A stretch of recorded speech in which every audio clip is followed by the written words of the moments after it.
Vamos conversar com o doutor em Sociologia e coordenador do GENIL, Grupo de Estudos dos Novos Legalismos, da Universidade Federal Fluminense, Diogo Lira. Bom dia, Diogo. Bom dia, é um prazer estar aqui com vocês, embora o assunto não seja dos mais prazerosos, é sempre um prazer falar com a Rádio Top. Prazer é nosso, Diogo. Bom, falando justamente disso, né, volta à pauta hoje do Supremo Tribunal Federal a arguição de descumprimento de preceito fundamental 635, que é conhecida também como a DPF das favelas. Vai ser retomado o julgamento dos embargos de declaração postos por conta da decisão colegiada que concedeu diversas medidas cautelares, entre elas a determinação da suspensão das operações policiais nas comunidades do Rio de Janeiro durante a pandemia, salvo em casos absolutamente excepcionais. Eu queria que você falasse primeiro qual a importância do julgamento dessa DPF 635 hoje, Diogo.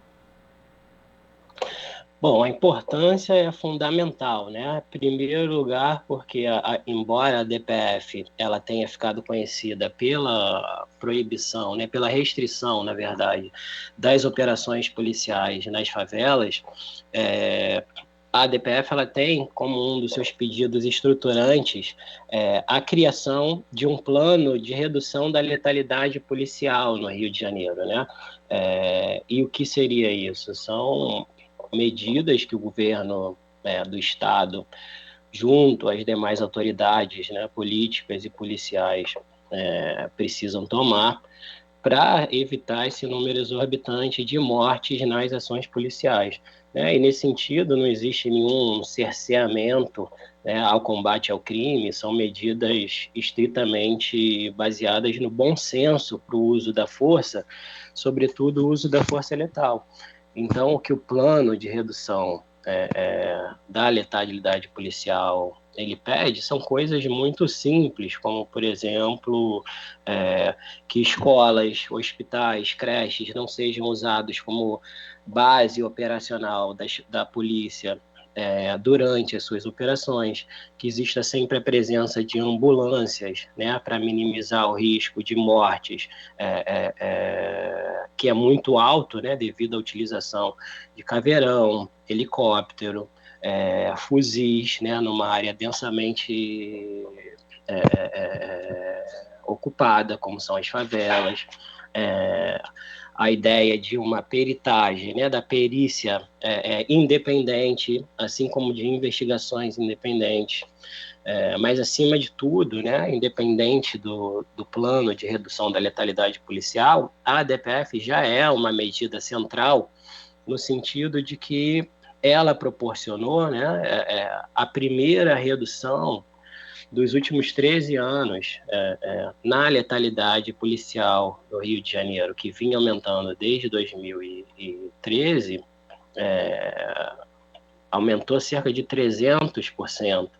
Então, essa é a primeira redução na última década e meia da letalidade no Estado. Então, ela é central, ela já surte efeitos e nós esperamos que ela, com a aprovação do plano, né, a partir da votação pelo Pleno do STF, nós tenhamos, de fato, medidas estruturantes, né, capazes de modificar, de alguma forma, a realidade do Rio de Janeiro.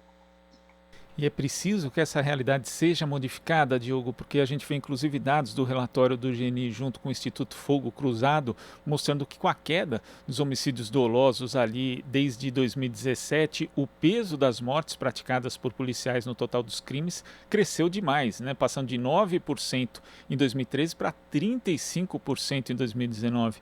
Nos primeiros 8 meses de 2021, as forças policiais responderam por 37% do total de homicídios. É um índice muito elevado numa participação total e mostra também, né, o peso do que o relatório chama dessa estatização das mortes no Brasil, Diogo.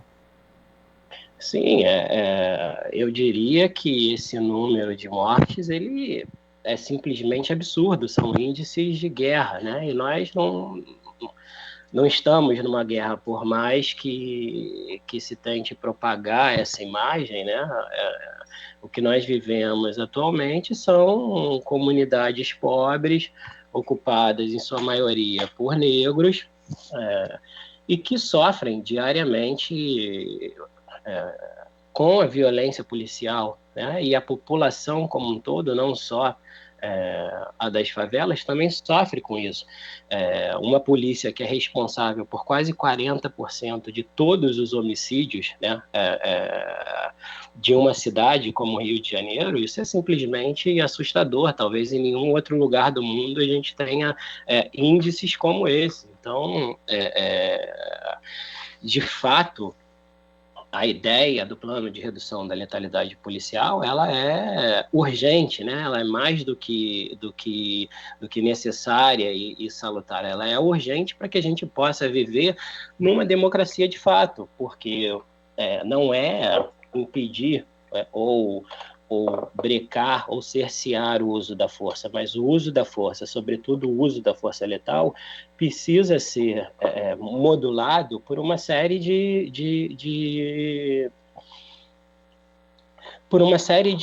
requisitos, né? Como, por exemplo, você não pode sair atirando com armas de grossíssimo calibre numa comunidade que tem uma densidade populacional, né? Enorme, como é o caso das favelas. Eu queria, inclusive, lembrar que a DPF das favelas, ela nasce no Salgueiro, né? Ela tem como marco inicial o assassinato do menino João Pedro, no Complexo do Salgueiro, em 2020, morto dentro de casa. E existe ainda um contexto, né? Esse é o contexto de curto prazo, mas se a gente for parar para pensar, a chacina do Salgueiro, ela ocorre também junto a um marco muito importante, que foram os 10 anos do assassinato da juíza Patrícia Scioli. A juíza Patrícia Scioli, ela justamente tomava a jurisdição dela, era São Gonçalo, e ela foi assassinada. Ela investigava um grupo, uma gangue policial, né, um grupo de extermínio miliciano dentro do 7º Batalhão, e ela, que é o batalhão que fez essa operação, junto com o BOPE, e o chefe desse grupo de extermínio, desse grupo de milicianos, era um tenente do BOPE. Então, essas coisas que nos soam, né, como tristes coincidências, não são coincidências. Desde a morte da juíza Patrícia Scioli, o 7º Batalhão já matou mais de 1.000 pessoas, somente em São Gonçalo. É simplesmente inacreditável. Hoje em dia se tornou o batalhão mais violento do Rio de Janeiro. Somente nos últimos 5 anos, a polícia do Rio de Janeiro matou mais de 6.000 pessoas. Então, se trata, na verdade, de um caso civilização versus barbárie. A polícia, os policiais, eles são funcionários públicos, eles precisam prestar contas como qualquer outro funcionário público, e não é o que se vê. E se a gente pensar, por exemplo, que agora a Polícia Civil está investigando a Polícia Militar, ou seja, a polícia que fez a chacina do Jacarezinho, onde 28 pessoas foram mortas, está investigando a polícia que fez a chacina do Salgueiro, onde até o momento 8 pessoas foram mortas. Daí você tira um pouco a ideia, né, a necessidade de que esse plano, com todos os seus itens, seja aprovado. Você citou a questão do João Pedro, né, de 14 anos, morto há pouco mais de 1 ano e meio, assassinado dentro de casa durante uma operação das Polícias Civil e Federal no Complexo do Salgueiro, em São Gonçalo, onde ocorreu também essa mais recente chacina. E quando a gente vê os dados, Diogo, percebe que pouco mais de 100 crianças foram baleadas na região metropolitana do Rio nos últimos 5 anos, e 1/3 delas justamente durante ações de operações policiais. E a gente teve, inclusive, né, existe essa violência física que vitima crianças e adolescentes, existe a violência psicológica, que obviamente crianças e adolescentes que estão ali nessa situação, que veem isso acontecer, traumatizam, é inevitável. E ainda por cima temos aí, né, um fato que foi revelado ontem, que esse tiroteio no Complexo de Salgueiro, no fim de semana, impediu cerca de 500 alunos que moram na comunidade de prestar a prova do Enem. Então, esse tipo de operação feita dessa forma, além das vítimas óbvias, existem outras tantas vítimas que acabam aí, né, entre crianças e adolescentes, que acabam tendo um futuro comprometido. Por isso que é importante também essa DPF, mas não só a DPF, repensar como são feitas essas operações policiais, Diogo. Sim, ó, você tocou num assunto muito importante, que é a questão das crianças, né? E além disso também os danos, né, intangíveis, que as operações trazem, né? Há cerca de 3 anos atrás, se eu não me engano, a Unesco publicou um informe é,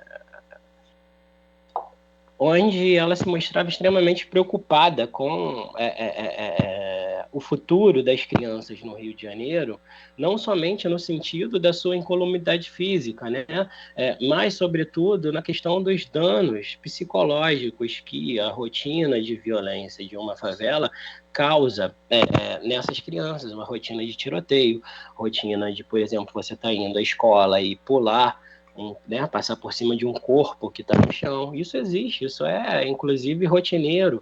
É, ou estar na escola e começar um tiroteio e ter que se esconder embaixo de um móvel, num cômodo qualquer, ou ter justamente as aulas interrompidas, né? Ou seja, e que futuro a gente pode esperar para esses meninos e meninas que crescem vendo mortes na favela, crescem vendo seus familiares, seus amigos sendo mortos, agredidos, presos injustamente, e, além de tudo, impedidos dos seus direitos fundamentais, como é, por exemplo, o direito à educação, né?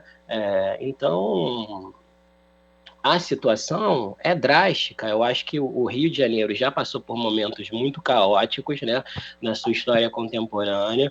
A gente tem nos anos 90 uma era de chacinas que aconteceram aqui no estado, né, e chacinas que ocorreram no bojo de tentativas de transformação profunda na forma como a polícia age, né? A chacina da Candelária, por exemplo, ela acontece na esteira da promulgação do ECA, né?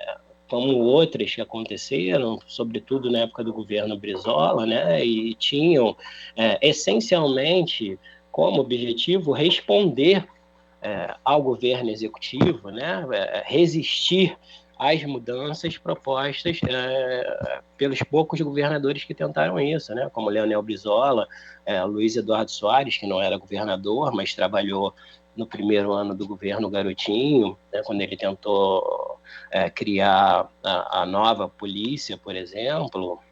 Enfim, os exemplos são inúmeros, e eu acredito que o incremento da violência policial e essas chacinas, para você ver, só no Salgueiro é a quinta chacina do ano, né? E é a 37ª chacina praticada pela polícia em 2021. Nós adotamos como conceito de chacina, né, uma característica estatística, né, quando tem 3 ou mais pessoas são assassinadas.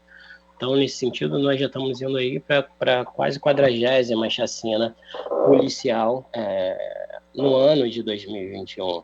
O Salgueiro, o complexo do Salgueiro, ele é responsável por 1/4 de todas as operações do 7º Batalhão. Com o número de mortos, acho que até agora a polícia já matou 26 pessoas, sem contar essa última operação. Então, é preciso reverter a qualquer custo esse cenário, sob pena de, em um brevíssimo tempo, nós estamos vivendo uma situação semelhante, por exemplo, a do México, né?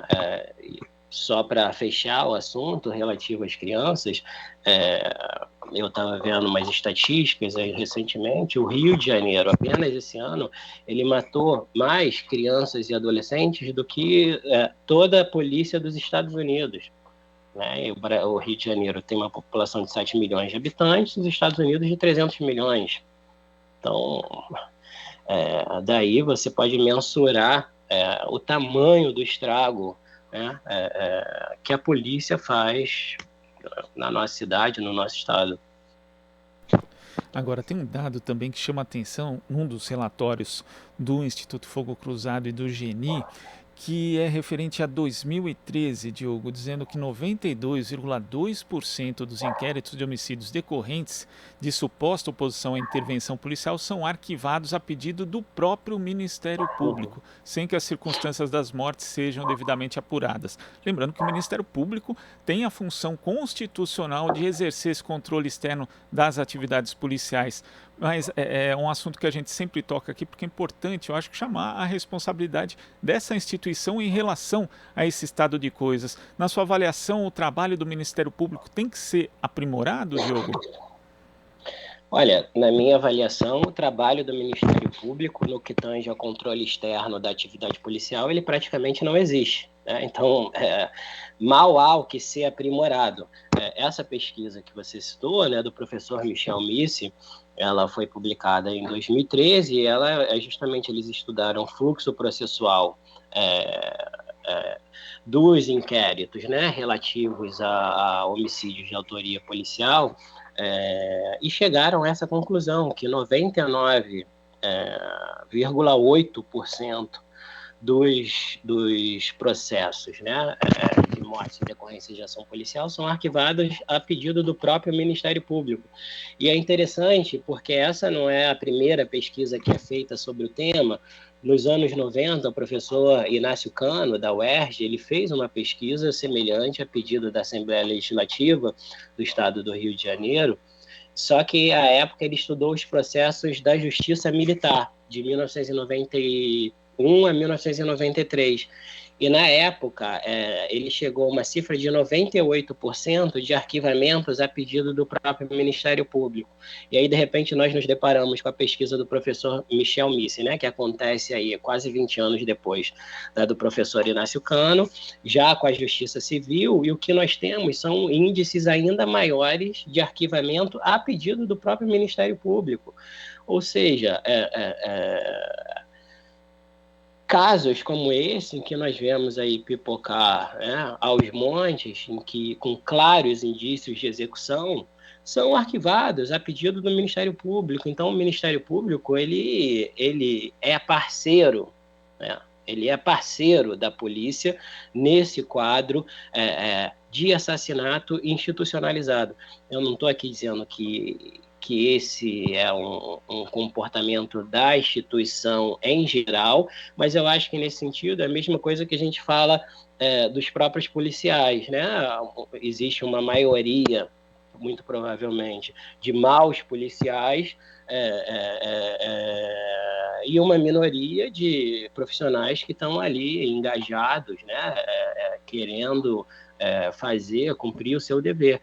Quanto ao Ministério Público, eu diria a mesma coisa. É formado por uma grande maioria de promotores que possuem uma conexão, vamos dizer assim, eu não saberia dizer se ideológica, né? No sentido de que acreditam que essas pessoas são, sim, corpos matáveis, que não merecem o trabalho de uma investigação, que se o policial matou, está matado e está muito bem feito, né? Essa é a nossa história, desde sempre.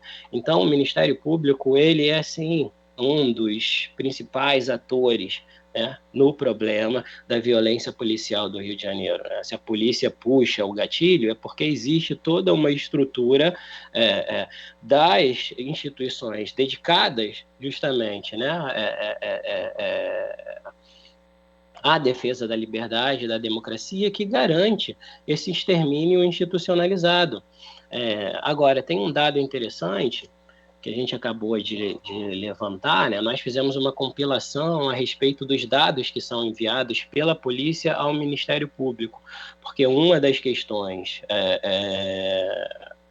que a DPF colocava, né, era que todas as operações policiais elas deveriam ser precedidas de uma solicitação por parte das polícias ao Ministério Público, explicando as razões, né, as motivações, e daí para receber uma permissão. Nós fizemos uma comparação com a nossa base de dados e a base de dados do Ministério Público, cedida pelo próprio Ministério Público, né, porque, como eu disse, existem, sim, promotores muito comprometidos com essa mudança.